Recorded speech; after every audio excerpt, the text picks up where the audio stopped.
Hello students, ई व्याख्यान श्रृंखला के अंतर्गत आज का टॉपिक है नदी के कार्यों द्वारा उत्पन्न स्थल रूप। इसके अंतर्गत अपरदनात्मक एवं निक्षेपात्मक स्थल रूपों का अध्ययन किया जाएगा। पिछले व्याख्यान से आगे बढ़ते हुए नदी का अपरदन द्वारा 8वां स्थल रूप है नदी अपहरण, रिवर कैप्चर। युवावस्था में शीर्ष या अपरदन अर्थात हेडवर्ड इरोजन करती हुई अधिक वेग वाली सक्रिय नदी द्वारा अपने से कमजोर एवं मंद गति से बहने वाली नदी के ऊपरी जल प्रवाह को हड़पने की क्रिया को नदी अपहरण कहते हैं। युवावस्था के अलावा प्रौढ़ावस्था में क्षैतिज अपरदन द्वारा तथा वृद्धावस्था में निम्न अपरदन द्वारा भी नदी अपहरण की क्रिया होती है। अपहरण करने वाली नदी को अपहरण कत्री नदी, कैप्चर रिवर कहते हैं। जिस नदी का अपहरण हुआ है उसे अपहरित नदी, कैप्चर्ड रिवर अथवा रुंडित, बीहेडेड रिवर कहते हैं। जल का स्रोत सूख जाने पर बहने के अयोग्य अपहृत नदी को बेमेल नदी अर्थात मिसफिट रिवर कहते हैं। अपहरण के कुछ समय बाद बेमेल नदी के जल का उल्टा अपहरण कत्री नदी की ओर बहने को व्युत्क्रमित नदी अथवा अधोमुखी नदी अर्थात इन्वर्टेड रिवर कहते हैं। नदी के अपरदन से उत्पन्न 9वां स्थल रूप है संप्राय मैदान, पैनी प्लेन्स। वृद्धावस्था में क्षैतिज अपरदन और निक्षेप के साथ साथ होते रहने से सतह की सभी असमानताओं के प्राय समाप्त हो जाने से निर्मित आकृति को संप्राय मैदान कहते हैं। अपरदन के अवशेष के रूप में कहीं कहीं पर दिखाई देने वाली प्रतिरोधी चट्टानों के नीचे के टीलों को मोनेड नाक कहा जाता है। अपघर्षण के बाद नदी के उद्गम की ओर तीव्र तथा मुहाने की ओर साधारण ढाल वाले अवशिष्ट टीलों को क्वेस्टा कहा जाता है। नदी के मार्ग में उपस्थित लघु अवरोधों को निक पॉइंट कहा जाता है। अब बात करेंगे हम नदी के निक्षेपात्मक स्थल रूप अर्थात नदी के निक्षेपण से उत्पन्न स्थल रूप। निक्षेपात्मक स्थल रूपों के अंतर्गत सबसे पहले जलोढ़ पंख। इसका नामकरण एफ ड्रू द्वारा किया गया था।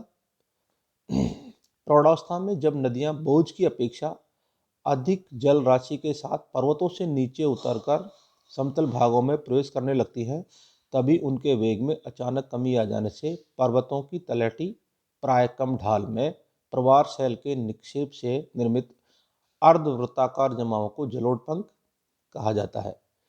जलोढ़ पंख की चोटी के पास नदी अनेक धाराओं में बंटकर बजरी के ऊपर बहने लगती है, लेकिन कुछ दूरी के बाद जब ये धाराएं बजरी में विलुप्त होकर बहती हुई कई किलोमीटर आगे जाकर स्रोत अथवा झरने के रूप में पुनः प्रकट हो जाती हैं, तो ऐसी नदी को गुम्फित नदी कहते हैं।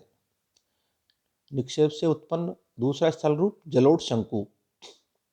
प्रौढ़ावस्था में ही प्राय जल की अपेक्षा बोझ की मात्रा अधिक होने पर नदी द्वारा बहाकर लाए गए प्रवार शैल अर्थात मलबा को तीव्र पर्वतीय ढाल पर जमा करते रहने अथवा जलोढ़ पंख में मलबे के ऊपर मलबे का लगातार ऊंचाई की ओर निक्षेप होते रहने से निर्मित शंकुनुमा आकृति को जलोढ़ शंकु कहते हैं।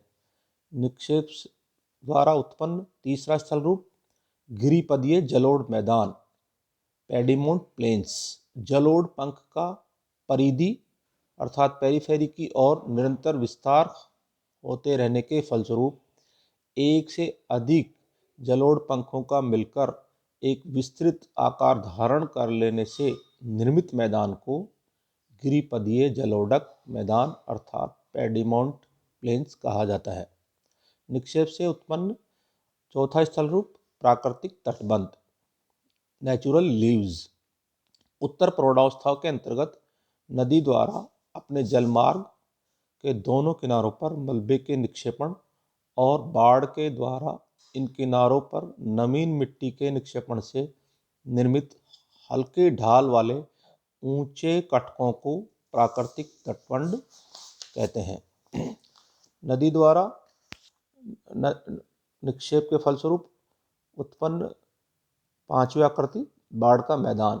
बाढ़ के समय नदी का वेग बढ़ जाने से उसकी परिवहन शक्ति भी बढ़ जाती है, लेकिन उसी समय प्राकृतिक तटबंधों के टूटने पर नदी जल का बाहर की ओर दूर तक फैलने से उसका वेग कम होने लगता है और अंततः नदी द्वारा जितने क्षेत्र में मलबे का निक्षेप किया जाता है उसे ही बाढ़ का मैदान कहते हैं।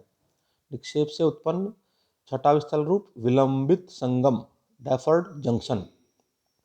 नदी के तटबंधों का अधिक ऊंचा हो जाने पर जब सहायक नदियां मुख्य नदी में नहीं मिल पाती हैं, तब ये मुख्य नदी के समानांतर बहती हुई दूर जाकर मुख्य नदी के साथ ही संगम बनाती हैं, तो उनको ही विलंबित संगम कहा जाता है। इस निक्षेप के फलस्वरूप उत्पन्न सातवीं आकृति डेल्टा। इसका नामकरण हेरोडोटस द्वारा नील नदी के मुहानों के जमाव को देखकर किया गया था।